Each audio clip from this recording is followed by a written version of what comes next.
I often reflect on the days when life felt more straightforward, and our relationship was filled with hope and joy. Lily and I would spend hours on the front steps, sipping coffee and dreaming about the future. We were young, full of ambition, and always made space for each other despite our hectic lives. But over time, our careers began to consume us, and slowly, we drifted apart. We ignored the widening gap, always focusing on the next project or deadline. Now it feels like we're lost in our own worlds, struggling to reconnect.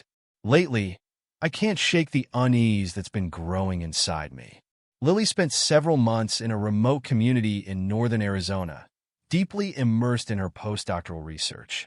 Since she returned, she's been completely absorbed in her work, spending nearly all her time in her study, leaving our home feeling cold and distant. I find myself alone more often, grappling with the increasing distance between us. It's as if Lily is purposely avoiding my attempts to talk about our issues, and I'm running out of ideas on how to bridge the gap between us. A bit about us. My name is Mark Reynolds, a geophysicist working in mineral exploration. I'm good at what I do and was recruited right after finishing grad school. My wife, Lily, is an academic, deeply passionate about her research and teaching. We met during our university days in Seattle and tied the knot 5 years ago. We both pursued advanced degrees, hers in anthropology, mine in geophysics. Despite our different paths, we've always been each other's biggest supporters. But recently, things have taken a turn for the worse. Lily spent 2.5 months in Arizona for her research, far longer than we originally planned. She barely kept in touch, saying there was no access to phones or the internet, which seemed hard to believe. When she finally returned, she locked herself in the study to work on her thesis, and communication between us dwindled to almost nothing. I've tried reaching out to her, but it's as if she's deliberately keeping me at arm's length. She's been studying an isolated sect that splintered off from a larger religious group, and while I understand the significance of her work, the way she's handling it is pushing us further apart. I began to question whether my understanding of that isolated community was accurate. How did Lily, an outsider, manage to gain their trust for so long? Did they know she was researching them, or did they see her as one of their own? These thoughts kept swirling in my mind, but Lily refused to discuss anything related to her research. I admire her dedication, but something just feels off since she returned. Her lack of communication is deeply troubling, and when I brought it up, she snapped at me, saying I didn't grasp the complexity of her work. She won't talk about her time in Arizona at all. Before she left, Lily had been open about her research plans, sharing every detail with me. But now, after completing her fieldwork, she's become tight-lipped, refusing to discuss anything. For the first time in our marriage, I feel like Lily is hiding something significant. The tension between us continues to grow, and she's become increasingly secretive. She promised she'd explain everything once her thesis was finished, but that offers me little comfort. Why can't she tell me now? The first thing I noticed when Lily returned was the drastic change in her appearance. Before, she dressed like any typical 26-year-old, fashionable but not overly revealing. Now, she wears extremely conservative clothing, long dresses that cover her from neck to ankle, and she stopped wearing makeup and perfume. Her once gorgeous hair is now always tied up in a tight bun. When I asked her about her new look, she shrugged it off, saying she preferred a more modest style and that it helped her stay in the right mindset for her research. Even at night, she was different. She wore plain, long nightgowns and refused any intimacy, claiming it would interfere with her emotions and research. No matter how much I tried, she remained distant, more focused on her thesis than on our relationship. Our home no longer felt like a place of warmth and love. Lily also picked up a stomach infection during her trip. She was often nauseated but refused to see a doctor, insisting that she was getting better on her own. Her sudden and intense focus on finishing her thesis caught me off guard, especially since she still had 2 years left to complete it. When I asked why she was in such a rush, she said she wanted to start teaching at a local high school in the fall and needed her degree to do so. While that explanation made some sense, it didn't fully add up. We always made major decisions together, but now she was making them on her own, further straining our relationship. When I asked where she was planning to apply for a teaching job, she claimed she hadn't decided yet and was too busy to think about it. I offered to help, but she flatly refused, telling me to stay out of it and that she would handle it when she was ready. Lily's single-minded focus on completing her thesis seemed to overshadow everything else, including our relationship. I felt increasingly shut out of her decisions, and it worried me that she didn't see how much her choices affected me. As time went on, our conversations became more superficial. Although her health improved, our marriage continued to deteriorate. I kept myself busy with my work as a geophysicist, but Lily refused to discuss any future plans, leaving me unable to coordinate my upcoming field trips with her schedule. Our life together was falling apart, and despite the growing distance, I found myself tiptoeing around her, feeling more and more excluded from her world. The anxiety gnawed at me, even causing physical symptoms. I needed stability and hated surprises, but Lily was turning my life into a chaotic mess of uncertainty. I started to fear she was pulling away from me completely, absorbed by her academic pursuits, and it left me feeling utterly miserable. In the evenings, I would try to start a conversation, asking about her progress, but whenever I inquired about her living situation during the research trip, she became defensive and angry. She flat out refused to answer any questions until her thesis was finished, which only fueled my suspicions and frustration. Our once loving marriage was unraveling. We hadn't been intimate since before we both left on our separate trips.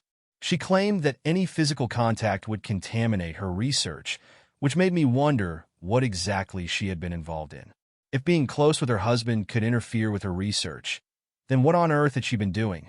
I couldn't shake the feeling that Lily was hiding something that threatened the very foundation of our marriage. Her refusal to talk about anything substantial only deepened my suspicions. She had moved my work area into the dining room, and now the study, once our shared space, was locked up off-limits. When I bluntly asked if she had been unfaithful during her time away, she reacted with anger, snapping that she wouldn't discuss her research until her dissertation was complete. It was obvious that our marriage was on the brink of collapse. I was filled with dread every time I headed home, a place that no longer felt like ours. It felt as though Lily had become a stranger, obsessed with her work to the point of ignoring our relationship entirely. The deadline she set for herself only added to the strain. After one particularly explosive argument, I hit my breaking point. "Lily," I yelled, "you've destroyed the trust between us. Our marriage is falling apart, and it's because of you." I couldn't hold back, letting my frustration spill out before storming out of the house. I drove for hours, my mind racing, trying to make sense of what had happened to us. Lily claimed she still loved me, and I wanted to believe her, but how could I when she treated me like I was invisible? She refused to discuss anything important. Our marriage, her loyalty, nothing. My anxiety spiraled as I questioned whether she had crossed lines in the name of her research. I knew I couldn't continue living in this agony. Something had to change, and soon. I considered the possibility of leaving her, starting fresh on my own. But every time I tried to imagine a life without her, it felt empty. Desperate for answers, I decided to investigate on my own. I thought about reaching out to someone at her university, someone who might shed some light on what was going on. The way she had changed, her appearance, her coldness, her refusal of any intimacy, was disturbing. The woman I once knew was gone, replaced by someone I didn't recognize. She no longer showed interest in my life or feelings. The connection between us, both physical and emotional, had evaporated. I started avoiding her altogether, but that only deepened the chasm between us. The locked door and password-protected computer only fueled my suspicions. When I confronted her, she brushed me off, saying there was nothing for me to worry about. But I couldn't shake the feeling that she was hiding something big. Despite her assurances, my distrust grew. She wouldn't share any details about her research, claiming it would derail her progress. This level of secrecy was something entirely new in our marriage, and it left me feeling completely shut out. When I told her I felt excluded, she dismissed it as unimportant, which only made things worse. Trying to find a way to deal with the situation, I remember my boss suggesting I speak with her academic advisor. I made an appointment, but while waiting, I decided to dig into our finances and her computer. I found nothing unusual in our bank statements, so I arranged for a tech expert to help me access her computer while she was away. It felt wrong to snoop, but I was desperate for answers that Lily refused to provide. The chance came when she told me she had to meet with her thesis committee the following Tuesday. That would give me enough time to uncover whatever she was hiding. With my tech friend's help, I planned to finally get to the bottom of this. Tuesday came, and nothing had changed. Lily was as distant as ever, continuing to wear those oversized, conservative clothes that seemed to hide her from the world. I decided to bide my time a bit longer, gathering more information before making any drastic decisions. But deep down, I knew I would soon have to confront her, or else seriously consider ending our marriage. Luckily, we didn't have children, which would make a separation less complicated. I met with Professor Clark in his office. He was cordial, confirming that he was indeed Lily's thesis advisor.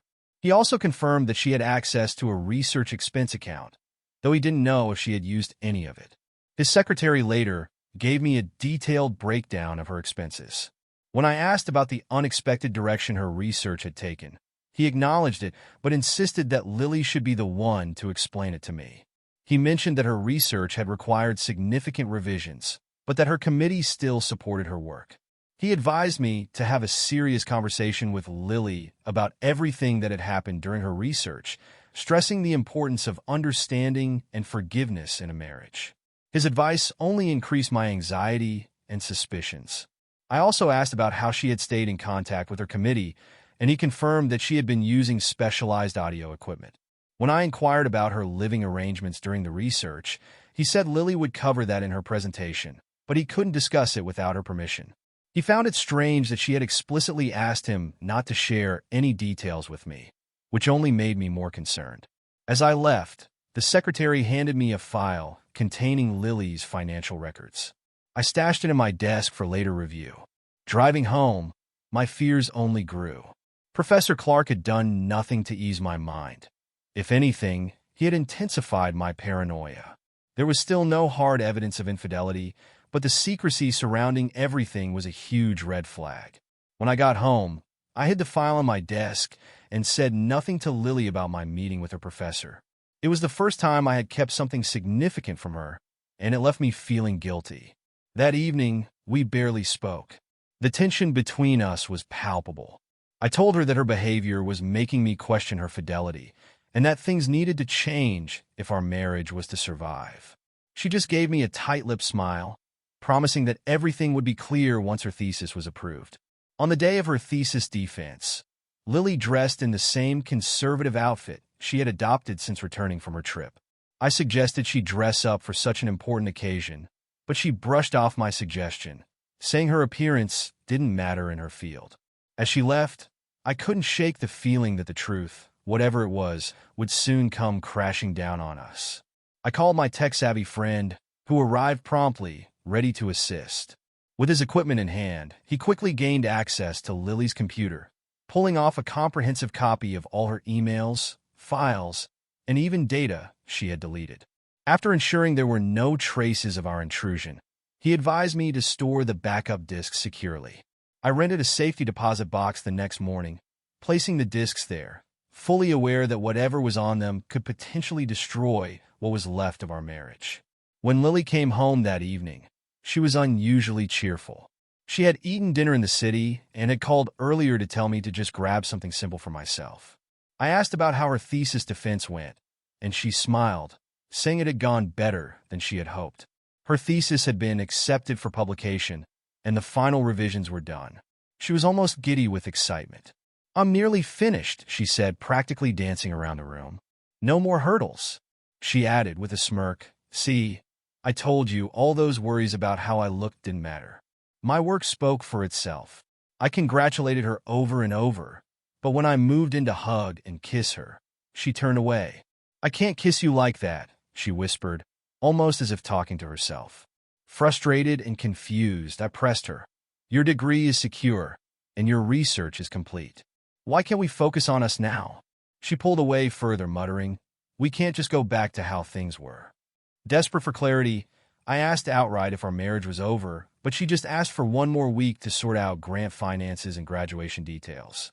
Exasperated, I accused her of stringing me along, delaying the inevitable. After another heated argument, I reluctantly agreed to give her one more week, but warned her that any further delays would send me straight to a divorce lawyer.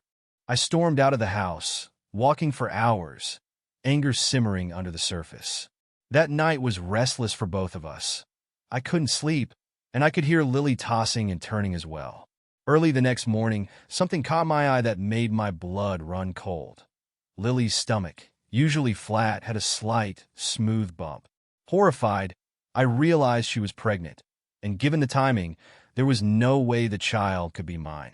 The pieces fell into place. This was what she had been hiding all along. Consumed with rage, I shook her awake, my voice trembling with fury. She screamed, trying to pull away, but I held her firm. "You're pregnant with another man's child," I yelled. "No more stalling. You're going to tell me everything, right now." I stormed out of the room, slamming the door behind me, trying to calm myself down with a cup of coffee. But my anger only grew, and in a fit of frustration, I smashed the mug against the counter, shards scattering across the floor. I knew this was the worst day of my life. When Lily finally emerged from the bedroom, she was visibly shaken, dressed in her usual conservative clothes. I demanded she put on something more appropriate, but she quietly admitted that her old clothes didn't fit anymore because of her pregnancy. She confessed that she had known she was pregnant since the day she returned home, but had kept it from me out of fear and shame. She explained that the pregnancy was the result of attacks during her research trip. She had been coerced into a relationship by Jacob, the head of the family she was studying, and felt powerless to escape. According to her, his family had influence over the local authorities, making it impossible for her to seek help. She described how things spiraled out of control. What started as forced encounters became something more complex and twisted, leaving her with no choice but to submit. Tears streamed down her face as she recounted the ordeal, and my anger began to waver. If she had been assaulted, it changed everything. I had always brushed off such stories, thinking they were far-fetched, but now I was facing the harsh reality of it all.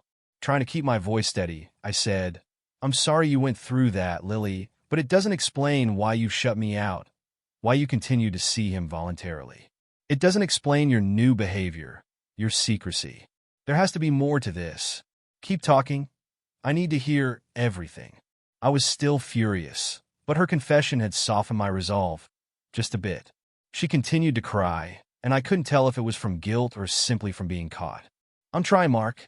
This is so hard. I wanted to explain everything in stages, but you've forced me to start now. Please, let me tell you everything in the order I planned." I hesitated, then agreed. "All right, but it all has to come out today. No more dragging this out." "Yes, everything today. I promise," she replied. "Before we go any further, I need to tell you something," I said, my voice firm. "I've been investigating on my own. I've spoken to your professor, and I've copied everything on your computer.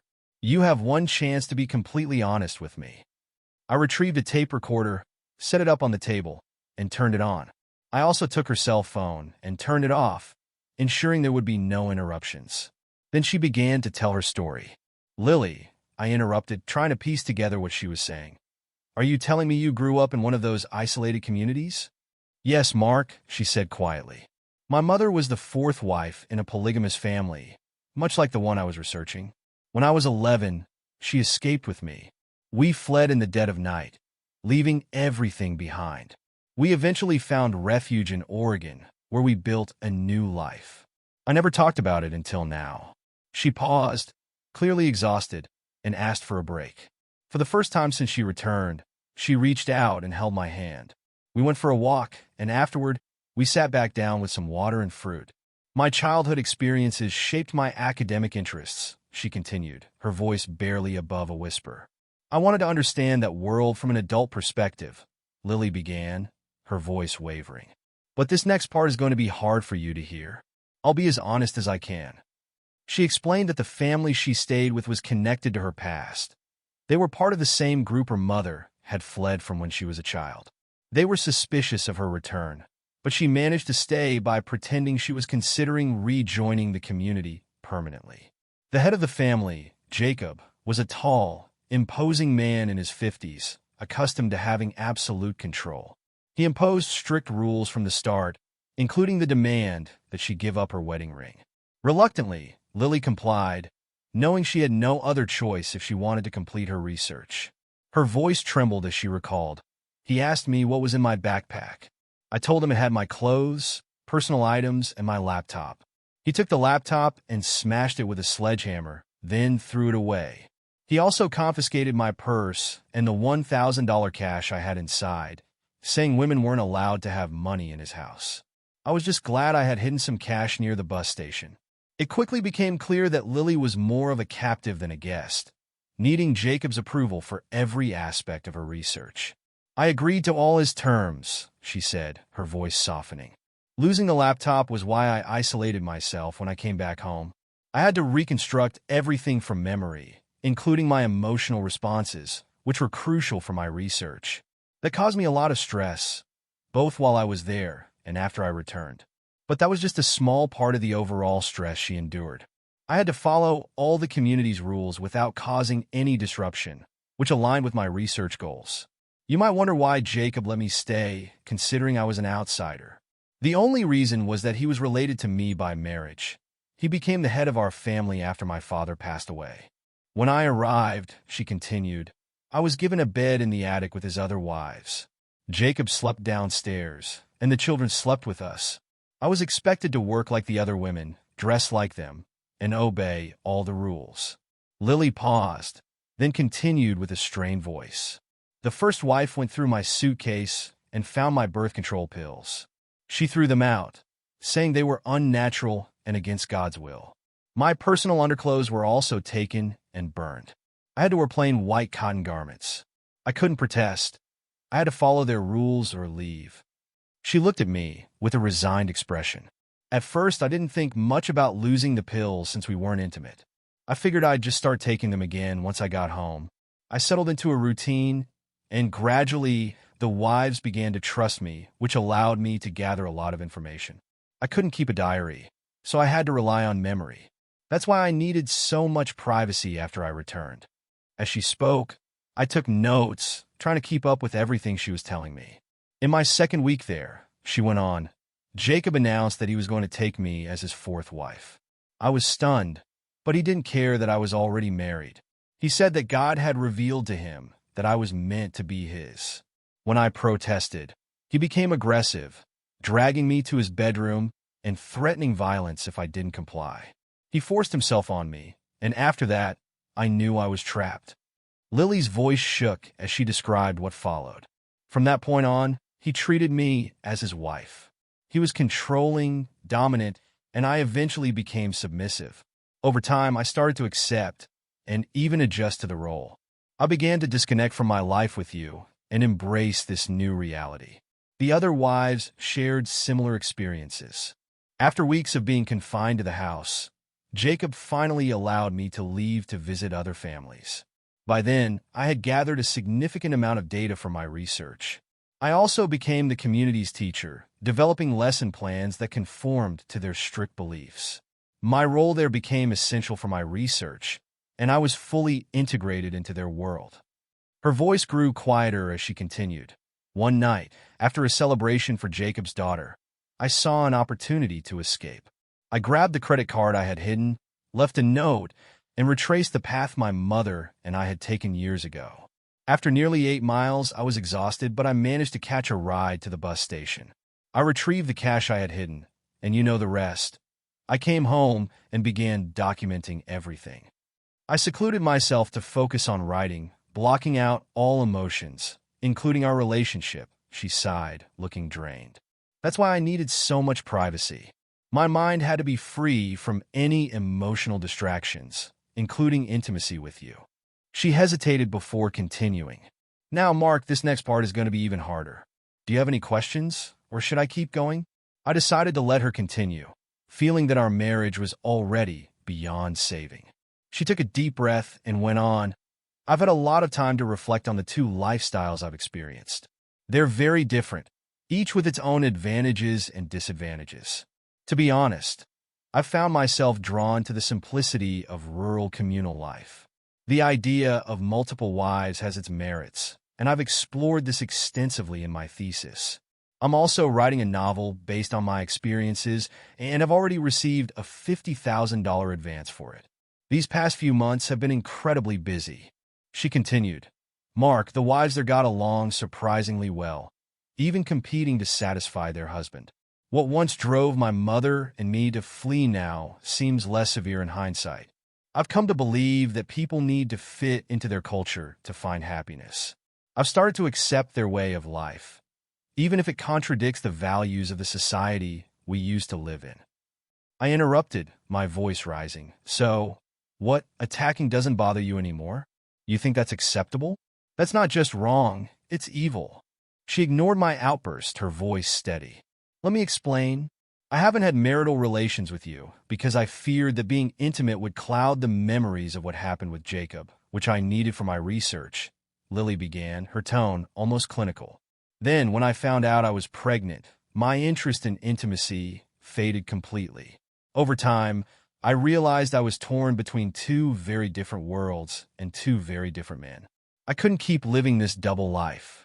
In the outside world, I'm married to you, where we shared a tender, gentle love. But with Jacob, I was submissive, and that experience became more fulfilling for me in a different way. I began to crave the intense, dominant encounters with him. Now that my thesis is complete, I need to decide, do I stay with you or return to Jacob? I can't have both. If I go back to him, I must be faithful to him alone, and that means I can't be with you. If I stay with you, you'll have to accept that I'm carrying his child. She paused, searching my face for a reaction. I'm still wearing your wedding ring because Jacob made me keep it. He didn't bother to get a new one since I already had this one. What started as an attack eventually turned into something I willingly participated in. The dominant-submissive dynamic with him was thrilling and new to me. Now, I have to make a choice between you and this society we built together, or him and his community. It's not an easy decision. She took a deep breath before continuing. I've told my thesis committee everything, including how I grew to enjoy that dynamic. They know about the pregnancy, but it doesn't affect their academic interests. Now, I'm ready to answer your questions, and I hope you'll be as civil as I've been. I sat there, trying to process everything she had just said. My mind raced, but surprisingly, it cleared quickly. I realized that I didn't need any more information from her computer or the grant records. The truth was now out in the open. The tape recorder would serve as my evidence if it ever came to that. Taking a deep breath, I tried to speak calmly, suppressing the rage bubbling inside me. You've made your decisions without me, without any regard for the vows we took, I said, my voice low but firm. You've forgotten your promise to be faithful, to love and honor each other for life. Yet you took another lover, had a child with him, and destroyed our marriage. You've pushed me out of your life, and now the option for you to remain my wife no longer exists. I've decided that our marriage is over. I continued, my voice gaining strength as I spoke. Your choices are limited now. You can try to go back to Jacob, though I doubt he'll take you back easily, or you can raise this child on your own, just like your mother did. Whatever you choose, you'll do it without me. I won't be there to support you or this child, financially or emotionally. You've tortured me for months, and now our relationship is dead because of it. You chose your research and infidelity over our marriage, and now you must live with the consequences. You used me while giving your heart and body to another man. Don't expect me to pay for someone else to take you off my hands. I let out a harsh, bitter laugh. How could you expect me to do that? I asked, glaring at her. She snapped back, I have my own grant money and the advance from my novel. I don't need anything from your precious bank account. I can take care of myself, Mark. You've used me, not loved me. I replied coldly. My hard work funded your research while your grant only covered tuition. I paid for everything else without questioning you. You've been unfaithful, not just physically, but financially. Did you marry me just to make your life easier and get your degree? You've broken my heart, and it seems like you don't even care. You lied when you said you loved me. I've lost any desire to be around you. Lily winced and shook her head. Mark, I did love you all these years. I hoped you would accept me, that we could find a way forward. I'm torn inside, too. You wanted me to show my love by being blindly faithful to you, despite everything? I retorted, my voice filled with disbelief. You let your emotions destroy our marriage. You've broken my heart, and you don't even understand what love or fidelity means. Did you expect me to see your infidelity as some kind of twisted sign of love? What kind of person have you become? You're just like him now? She had shared everything with her academic peers but kept it all from me. I realized then that I had always been a mere footnote in her life, not a partner. Are you really going back to him? Do you even understand what the consequences will be? He won't tell you up front, I said, my tone darkening. He'll probably punish you severely to set an example. You escaped once, but that won't happen again if you go back. You might die there, and if you do, they'll cover it up. He'll see it as his right to discipline you. If you go back, you're risking your life and the life of your child. I won't be part of that. I had no idea if what I was saying was true, but I wanted to scare her, to hurt her as much as she had hurt me. You think you can take care of yourself? You'll find out soon enough if you try to go back. If you value your life, you'll be very careful. I couldn't understand how someone so intelligent could even consider returning to that life. Was she mentally ill? The idea of her turning her back on everything we had for a domineering man was incomprehensible to me. I got up and paced around the room, feeling the weight of everything crushing down on me. The sun had set on our marriage. Lily, this morning I was just angry, but now I'm exhausted and defeated. I'm numb, I said quietly, drained of all emotion. I feel some relief because at least I have closure now. I need to figure out how to live without you. As far as I'm concerned, you no longer exist. I spoke softly, feeling old and broken.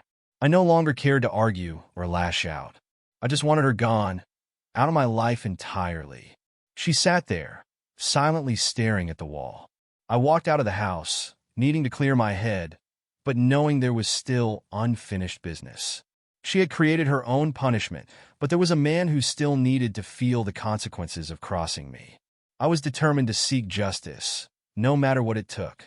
I slept on the couch that night, the weight of everything crushing down on me. The next morning, I called my office and requested 2 weeks of leave.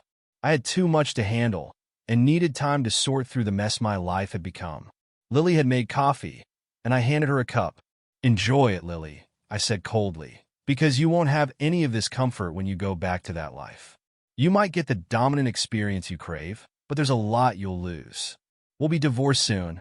Keep your $50,000 advance, but don't expect a penny more. The house is going on the market today. I had plans for Jacob, but I wasn't about to share them with her. Get ready to live somewhere else, I continued. I'm moving into the corporate apartment this afternoon. I'll get the rest of my things later. From now on, we communicate only through lawyers. I handed her back her cell phone and began packing in silence, taking the tapes with me in case they became necessary in our divorce proceedings. There was no need for goodbyes. Nothing about this situation was good. To me, she was just another obstacle to remove from my life. The next day, I closed our joint bank accounts and transferred the money to new ones in my name. I canceled our shared credit card and applied for a new one. I met with a divorce lawyer, laying everything out. No counseling, no reconciliation. I insisted on a 50-50 split of assets, including the advance for her novel. I refused to pay alimony or child support and demanded that she give up my last name. There was no way I was letting her tarnish it further. I didn't care about the costs. All I wanted was freedom. From Lily, from our broken marriage, and from the hatred that had consumed me. My boss was supportive, promising to handle everything at work while I took time to get my life back together. I instructed him to redirect my paycheck to my new account and told the secretaries to forward any calls from Lily to my new number. It was a long, grueling day, but by the end of it, I felt a strange sense of relief. The following day, I returned to what used to be our home. Lily wasn't there, so I collected the tape recorder, the tapes, my books, files, clothes, tools, personal items, and my cello. I contacted the realtor to update my address and phone number, only to find out that they couldn't list the house without Lily's signature. Fine, let her handle the mortgage, the lawn, and the broken bathroom toilet. I left her a note with my new contact information, though I doubted she'd bother to reach out. I mentioned I wanted to talk, not about the divorce, but about Jacob. The more I knew about him, the better my chances of devising a plan to make him pay for what he did to my marriage. I needed her to become an unwitting informant. Armed with the tapes and computer files, I headed back to the city to see the divorce lawyer. I refused any pre-divorce counseling and insisted on a clean break. My demands were clear: split everything down the middle and no ties after that. I wasn't just severing our marriage. I was erasing every trace of the life we had built together. That night, Lily called. She wanted to meet and talk, so we arranged to have lunch in our former hometown the next day. For the first time in months, I slept well, feeling focused and determined. Lily was now just a part of my history, a closed chapter. I packed a few things for an upcoming trip, ready to move forward. When I met Lily at the diner, she looked different, almost like her old self, glowing in a modern maternity dress with a touch of makeup. For a moment, I wished the child had been mine. The bruises on her cheek were still visible, but the waitress seated us in a quiet corner, away from prying eyes. I approached the conversation cautiously, complimenting her on returning to modern life, though it no longer mattered to me. "Mark," she began, her voice trembling, "I want to apologize for how I said things the other day." I replied evenly, "Lily, it wasn't about how you said it, but what you did. Our divorce is inevitable. You'll receive the papers soon. This will free you to return to Jacob or live as a single mother. It also frees me from any obligations to you or his child. I can never forgive your betrayal, and I'm trying hard not to hate you. You were a prisoner, yes, but you didn't try to escape. Maybe that was for the best, but what you experienced wasn't entirely like being attacked by a stranger. My mind is still a mess, but I want you to forgive me for the harsh things I said." Before she could respond, I added, "I'm here to understand your life there, not to talk about intimacy. I want to know about your daily routine, Jacob's work, the community's name and location. I have no interest in the details of your physical relationship." We ate in silence for a while, and then she began explaining her plans to return to Jacob. My warnings about his potential for violence had scared her, but she felt she needed to discuss the terms of her return with him. She also needed to be sure our marriage was truly beyond repair, as her heart was still torn between me and Jacob. Her words triggered a new wave of anger. "Lily, I told you our marriage is over," I said firmly. "Your divided heart doesn't change anything. My heart is shattered.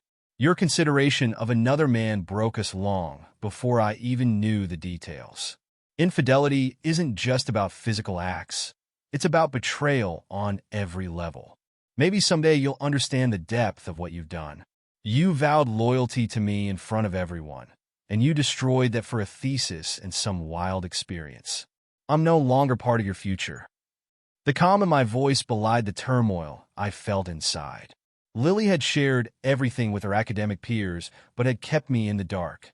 I realized now that I had always been a bystander in her life, not a partner. "Are you really planning to go back to him? Do you even know what that will entail?" "He won't tell you outright." I warned her, my tone icy.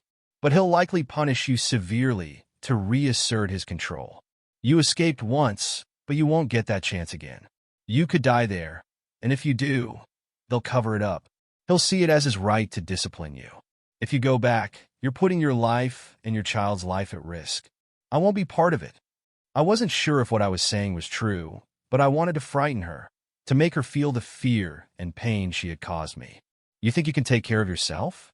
You'll find out soon enough if you go back. If you value your life, you'll think twice."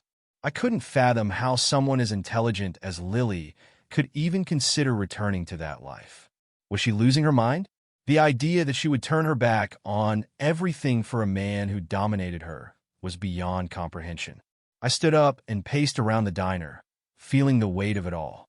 The sun had set on our marriage. "Lily, this morning I was just angry, but now I'm exhausted, and I feel nothing," I said quietly, drained of all emotion. "I feel some relief because at least I have closure." I need to figure out how to live without you. As far as I'm concerned, you no longer exist. I spoke softly, feeling older and more broken than I ever had before. I didn't care to argue or lash out anymore. I just wanted her gone, out of my life for good. She sat silently, staring at the wall. I left the diner and walked through the empty streets, knowing there was still unfinished business.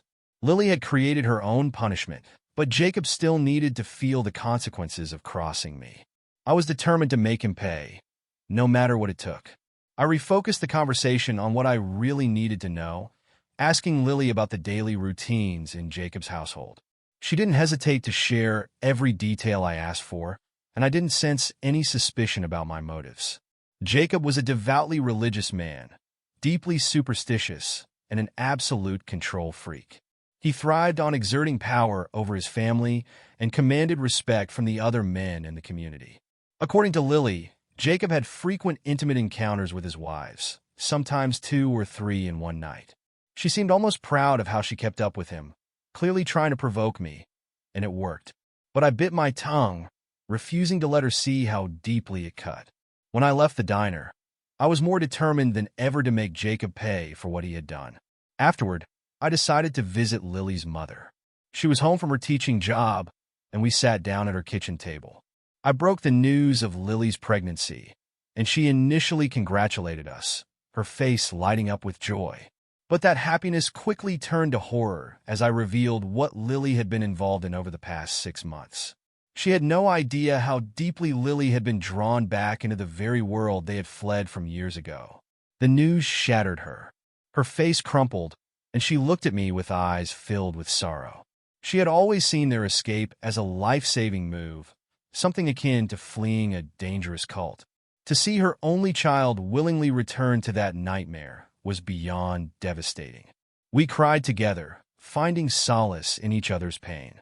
As the day turned to dusk and the shadows grew long, we held each other tightly, our tears mixing, hers soaking my shirt, mine dampening her hair. It felt like hours before we finally pulled apart, both of us emotionally drained. She invited me to stay the night, and I accepted without hesitation. The house felt warmer with her there, and for the first time in days, I felt a small measure of comfort. The next morning, after sharing a quiet breakfast with Lily's mother, I resumed my drive to my parents' home. I promised to stay in touch with her, knowing she needed support as much as I did. I couldn't help but think about how much Lily had once resembled her mother, before Jacob came into her life and twisted her into someone unrecognizable. My anger toward him burned even hotter as I drove. I called my parents, but there was no answer, so I tried my dad's cell. He picked up and told me that he and Mom were visiting my brother. On a whim, I decided to extend my trip and join them, hoping that being with my family would help ground me in the midst of all this chaos. I checked into a motel that night before heading to my brother's apartment the next morning. He had just returned from a deployment in Afghanistan, where he had served as a company commander. After the usual hugs and greetings, I asked if we could have some private family time. As the day wore on, we ordered pizza, salads, and soft drinks. Once everyone was settled, I broke the news of my impending divorce from Lily. Mom burst into tears, while Dad, ever the steady presence, asked if there was any hope for reconciliation. I shook my head and started from the beginning, explaining Lily's research project, my work trip, and how everything had unraveled since then. We were interrupted briefly when the pizza arrived, but I continued, laying out everything: her pregnancy, her decision to return to Jacob, and the tangled mess that had become my life. The more I talked, the more the pain and anger that I had been suppressing came bubbling to the surface. Mom cried harder, clinging to Dad, who tried to hold back his own emotions, though I could see the tension in his trembling hands. My brother, ever the soldier, remained silent, his face a mask of calm, though I knew he was processing everything carefully. When I finally finished, he stood up and started pacing, deep in thought. "Mark, you and I need to talk privately," he finally said. He pulled me off the couch, and we excused ourselves, driving back to my motel. Once we were alone, he began to speak, his voice steady and authoritative. "Mark, what you're dealing with is a battle, and you need to be ready for it. Let me give you some advice on how to handle this, he began, laying out a plan. First off, you need to understand that you're in a war, and Jacob is the enemy. You can lose Lily, but you don't have to lose the war. Your goal is to defeat Jacob without losing yourself in the process. He continued, you need to know Jacob inside and out, his strengths, his weaknesses, everything. Then, you need to exploit those weaknesses while guarding against his strengths. Choose the time and place to strike carefully. If possible, make it a surgical strike. Minimize collateral damage. You don't want to hurt anyone who doesn't deserve it. Plan everything meticulously and keep it all under wraps. Don't let your emotions cloud your judgment. Your plan should be quick, precise, and effective. And remember, you'll need more resources than you think. Good luck, and be careful. Keep this between us, don't tell mom or dad. This is your battle, and you need to fight it wisely. With that, we headed back to his place. The next morning, we had a quiet breakfast together, and then mom and dad left for home.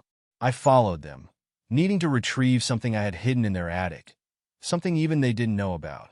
I stayed for a few more days, sleeping in my old bedroom and having long, comforting talks with Dad. Though we didn't speak about my plans for revenge, we enjoyed the time together as a family, finding some semblance of peace. Eventually, it was time for me to move on. While Mom and Dad were out shopping, I went up to the attic, found what I needed, and discreetly loaded it into my SUV. The next day, I hit the road again, heading back to my apartment. My boss had been asking me to go on another expedition, and without Lily in my life, it was easier to agree. I told my parents about the upcoming 2-month trip to the equatorial Atlantic off Africa, but it wouldn't start until I'd used up all my leave time. I had up to 3 months before I had to go back to work. In Utah, I put the items I'd retrieved into short-term storage. I knew that any hasty actions would be tracked, so I also picked up some furniture from my old home to store alongside them. I accessed satellite maps of the area around Jacob's town, studying them intensely. My desire for revenge had shifted.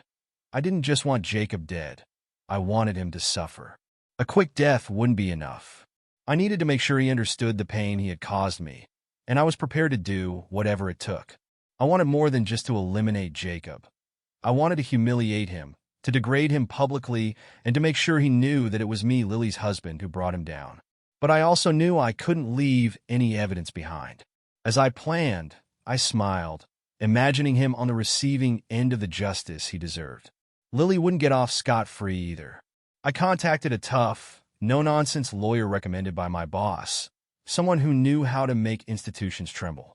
My goal was simple. I wanted to make the university regret ever approving Lily's research. I wasn't concerned with the legalities.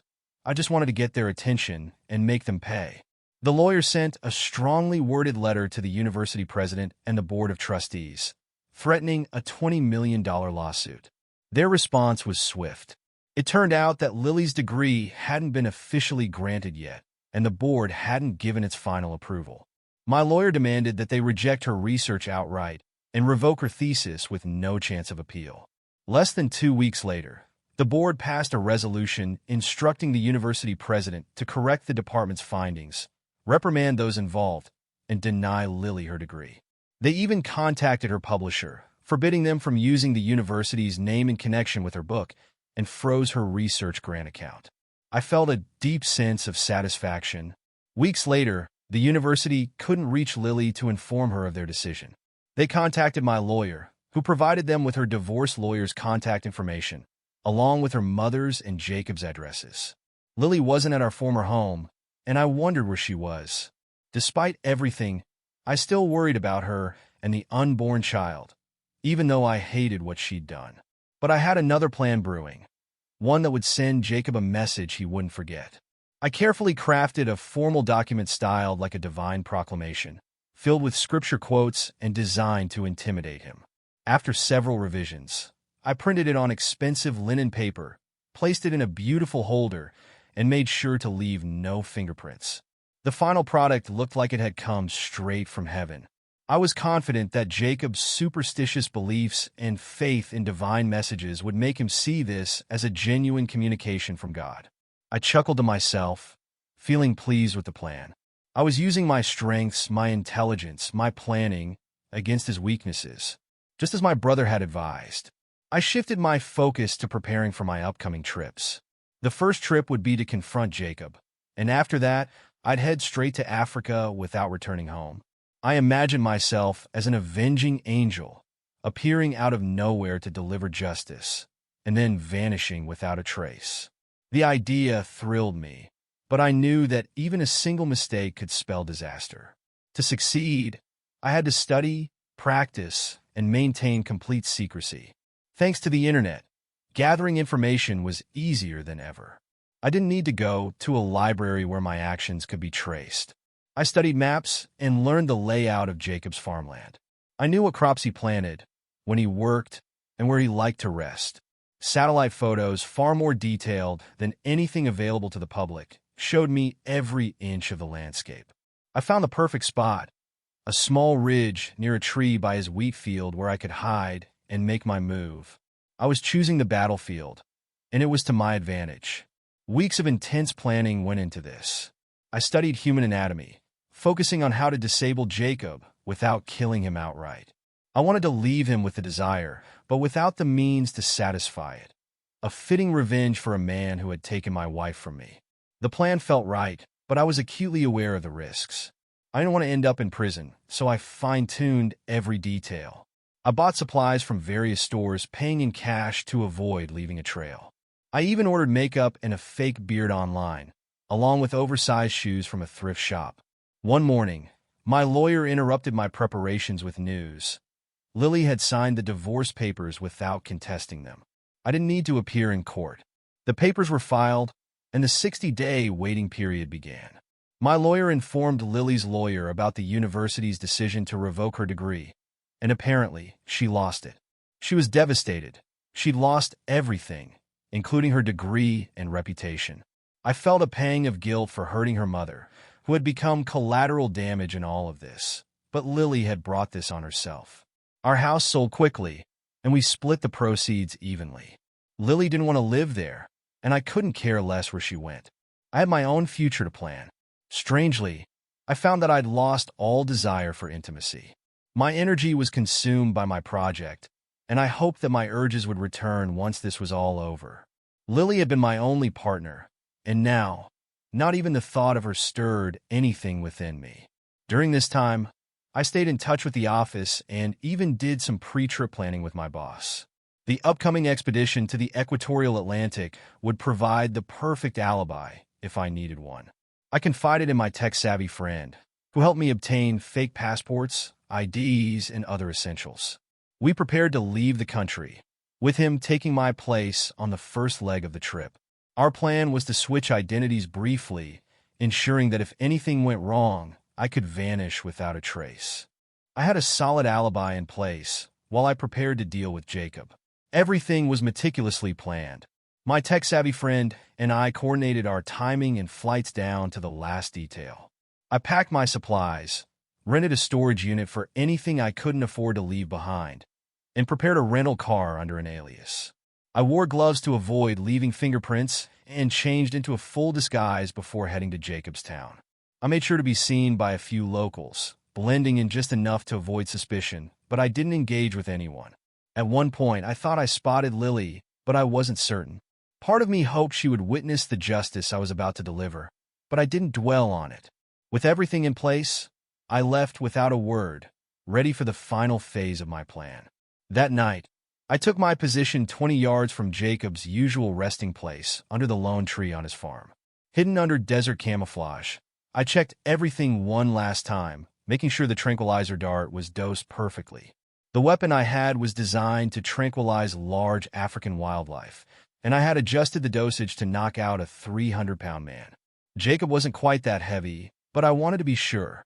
I wore a white robe over my camouflage gear, prepared to deliver what I imagined to be divine retribution. The heat was intense, but I stayed hydrated and focused. Just as I predicted, Jacob appeared around noon, working the wheat field. After a while, he rested under the tree, just as I knew he would. I aimed at his lower back and fired the dart. It struck him, and though he tried to swat it away, it was too late. The tranquilizer was already taking effect. I stepped out from my hiding place, now dressed entirely in white, without the beard, wanting him to see my face. I had about 20 seconds before he'd be completely unconscious.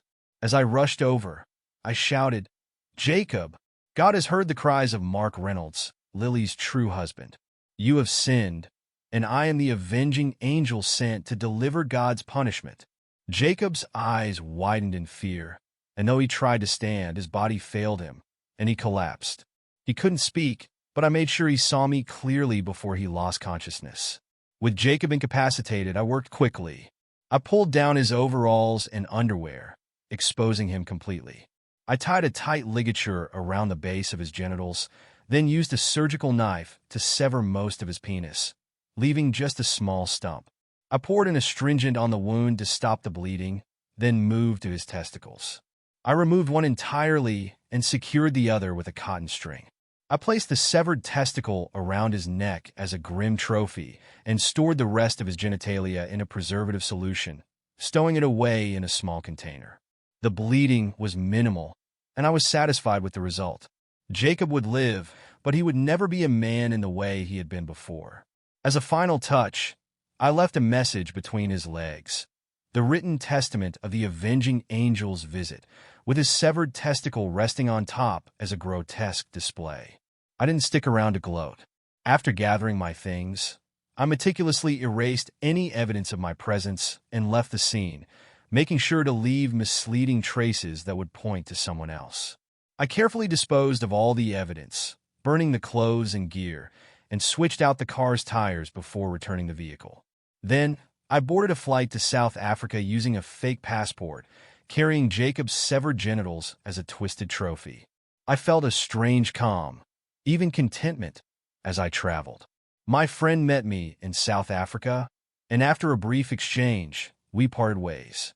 I continued with my work in Africa, putting distance between myself and the life I'd left behind. Meanwhile, Lily returned home, deeply depressed and terrified of Jacob, who had become increasingly violent after losing his manhood.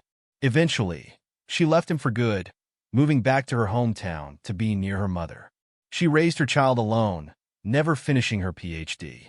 Though I occasionally thought about reconnecting with her, I knew I couldn't face raising Jacob's child, especially after everything that had happened. On what would have been our 10th wedding anniversary, I sent Lily the preserved remains of Jacob's severed penis as a final gesture.